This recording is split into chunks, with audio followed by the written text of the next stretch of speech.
नमस्कार विद्यार्थी मित्रांनो, आपलं सर्वांचं स्वागत आहे व्ही अकॅडमी एज्युकेशन यूट्यूब चॅनलवर। तर आज तलाठी भरती संदर्भात नवीन जी.आर. प्रसिद्ध झालेला आहे। तो जी.आर. आपण थोडक्यात जाणून घेऊया। तुम्ही जर तलाठी भरतीची तयारी करत असाल तर आपल्या चॅनलवर नवीन असाल तर चॅनलला सबस्क्राईब करून घ्या, जेणेकरून नवनवीन अपडेट सर्वप्रथम तुमच्यापर्यंत पोहोचतील। विद्यार्थी मित्रांनो, 17 सप्टेंबर 2025 रोजी हा जी.आर. आलेला आहे आणि जी.आरचा जो काही विषय आहे तो अगदी थोडक्यात आपण समजून घेणार आहोत।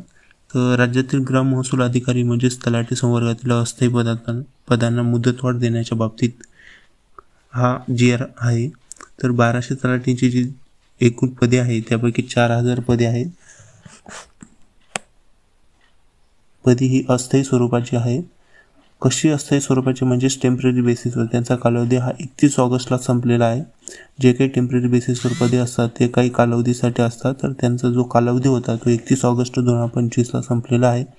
आणि काय होणार आहे यापुढे की 1 सप्टेंबरपासून त्यांचा कालावधी संपलेला असतो, कारणाने त्या ठिकाणी कार्यरत राहू शकत नाही। म्हणून शासनाने काय केलं की टेम्पररी बेसिसवरचे जे 4000 पदं होती तलाठींचा त्यांचा कार्यकाळ वाढवून देण्यात आलेला आहे। त्यांना मुदतवाढ देण्यात आलेली आहे आणि कधीपर्यंत तर ते 28/2/2026 पर्यंत त्यांना मुदतवाढ मिळालेली आहे। आता तुमच्या लक्षात आलं असेल की टोटल पदे 12,000, त्यापैकी 4000 जी पदे आहेत ती रिक्त पदे तात्पुरत्या स्वरूपात भरलेली पदे आहेत, म्हणजेच टेम्पररी बेसिसवर भरलेली अस्थायी स्वरूपाची पदे आहेत। त्यांचा पदांचा कालावधी हा 31 ऑगस्ट रोजी संपलेला।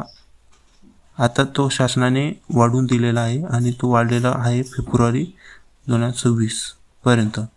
म्हणजे टेम्पररी बेसिसवरचे पदे होते ते आता कार्यरत राहणार आहे कधीपर्यंत तर 26 फेब्रुवारी पर्यंत महिन्याचा। तर विद्यार्थी मित्रांनो, जो काही जी.आर. आहे त्या जी.आर. मध्ये हीच माहिती त्यांनी सविस्तर सांगितलेली की अगोदरचे जी.आर. प्रसिद्ध केलं त्यानंतर जागा किती आहे, ज्या काही मागे त्यांनी सूचना काढल्या त्या सर्वांची माहिती इथं त्यांनी डिटेलमध्ये दिलेली आहे।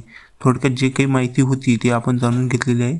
नवीन भरतीची जर तुम्ही वाट पाहत असाल तर नवीन भरतीबाबत जर बोलायचं झालं तर नवीन भरतीबाबत मंत्री महोदयांनी सांगितलं होतं की 1700 जागांची आमची कारवाई सुरू आहे। आता त्यामधील काही पदे समाविष्ट केले जातात का, किंवा या 1700 पदांमध्ये सुद्धा काही ॲड होता का, पदे रिक्त पदे जी आहेत ती आता अवेलेबल आहेत 1700 पदांची, आम्ही जाहिरात काढू असं त्यांनी सांगितलं। नेमकं या 1700 पदांमध्ये आणखी ॲड होणार आहेत का, हे आपल्याला अधिकृत जी.आर. किंवा नवीन भरती संदर्भात ज्या काही मार्गदर्शक सूचना प्राप्त होतील त्यामध्ये समजून जाईल की जेव्हा कंपनीची निवड होईल त्या संदर्भात जी.आर.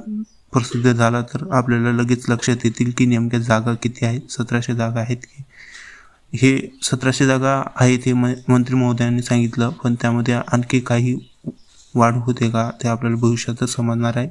तर पहा विद्यार्थी मित्रांनो, जी काही अपडेट्स होती ती आपण थोडक्यात जाणून घेतली आहे। जी.आर.बद्दल तुमच्या लक्षात आलं असेल की तात्पुरते जे पद आहे त्या संदर्भात जो जी.आर. होता, जी.आर. मध्ये फक्त त्या तात्पुरत्या स्वरूपातील पदांना मुदतवाढ देण्यात आलेली आहे। ही मुदतवाढ दिलेली आहे ती म्हणजे फेब्रुवारी महिन्यापर्यंत, आणि ही जी 1700 जागांची भरती आहे ती कदाचित फेब्रुवारी महिन्याच्या अगोदरच सरकार या भरतीची घोषणा करू शकतो आणि लवकरच याची जाहिरात सुद्धा प्रसिद्ध करू शकते। तर तुम्हाला याबद्दल काय वाटते?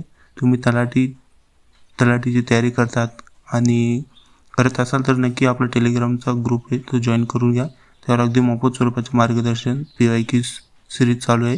तर विद्यार्थी मित्रांनो, ही होती अपडेट्स आपण थोडक्यात जाणून घेतली। तुम्हाला याबद्दल काय वाटतं ते तुम्ही कमेंट बॉक्समध्ये सांगू शकता। काही प्रश्न असतील तर ते कमेंट बॉक्समध्ये विचारू शकतात। असे नवनवीन अपडेट्स मिळवण्यासाठी आपल्या चॅनलला सबस्क्राईब करून घ्या। भेटूया एका नवीन अपडेटसोबत। धन्यवाद।